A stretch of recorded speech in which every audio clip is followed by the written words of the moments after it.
Iran আর আমেরিকার খেলা যে এত এত সকাল যে বন্ধ হবে না, এটা যে লং টাইম যে আরও কন্টিনিউ হবে, এটা কিছু সাইন দেখেন। এই যে একটা ডিল হইতেছিল ইরানের সাথে আমেরিকার সাথে, ডিলের ভিতরে ইরান দাবি করছিল যে তাদের ওয়ার্ল্ড ওয়াইড মানে সারা বিশ্বে তাদের প্রায় 120 বিলিয়ন ডলারের তাদের যে অ্যাসেট, মানে আমেরিকা তারপর পশ্চিমা কান্ট্রিগুলা এটা করে ফ্রিজ করে দিছে। ধরেন ইরানের রাষ্ট্রীয় সম্পদ যারা ধরেন তারা আমেরিকাতে বিভিন্ন জায়গাতে ইনভেস্ট করছিল, তারপর ইউরোপে বিভিন্ন জায়গাতে ইনভেস্ট করছিল, এগুলো যখন যুদ্ধ লাগার আগে, মানে এই যে 47 বছর আগে থেকে যখন আমেরিকারে তারা দৌড়ায় বাইর করছে ইরান থেকে, তখন আমেরিকা এগুলো ফ্রিজ করে রাখছে ওই সম্পদগুলা। এখন এই যে নেগোসিয়েশন হইতেছে, নেগোসিয়েশনের ভিতরে বলতেছে যে ওই সম্পদগুলো যাতে রিলিজ করে দেয়, ইরান চাইছিল।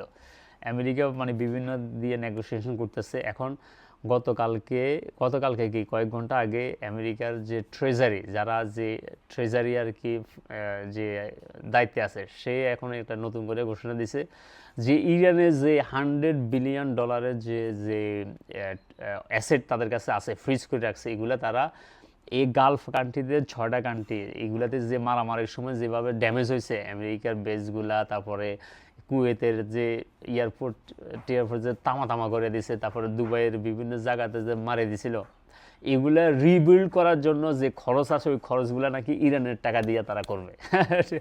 বুঝছেন? এখন এই একটা অবস্থা। এখন ইরানের টাকা দিয়ে যদি এগুলো খরচ করে যদি আবার রিবিল্ড করে, আবার ইরানে আবার এখান দিয়ে হরমুজ প্রণালী দিয়ে বসে আছে যে এখান দিয়ে কোনো জাহাজ গেলে আমরা এটা থেকে ট্রোল নেব, মানে আমাদেরকে চাঁদা দিতে হবে আর কি।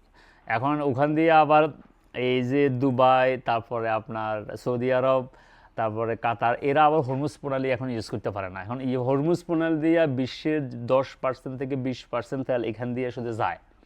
এখন আপনার ফিল্ড দিয়া মানে হরমুজ প্রণালী ইউজ না করে আপনি যদি মানে অন্য রুটে যদি যত পাইপ দিয়ে করেন, ট্রাক দিয়ে করেন, বড় বড় কন্টেইনার দিয়ে আপনি তেল নেন, এইটা আবার কখনো আপনার সেম হবে না পানি দিয়ে তেল নেওয়াটা। মানে আপনার জাহাজে দিয়ে তেল নেওয়াটা অনেক ইজি, কারণ এখানে খরচ কম, আপনার বিশাল বড় বড় কন্টেইনারগুলো আইসা তেল নিতে পারতেছে।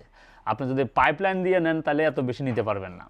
এই কারণে আপনার এই আরব কান্ট্রিগুলোর অবস্থাও, মানে তাদের ইকোনমিও অবস্থাও খারাপ হইতেছে এইটা নিয়ে গুতাগুতি করার কারণে। তবে সবচেয়ে বেস্ট সলিউশন হওয়া উচিত ছিল যে ধরেন একটা নেগোসিয়েশন কইরা আগের মতো শান্তিতে চলে যাওয়া। কারণ নেইবারের সাথে, আপনার কাছের দেশের সাথে আপনার গুতাগুতি লাগে, জীবনও কোনো দেশ মানে শান্তিতে থাকতে পারে না। ঠিক আছে?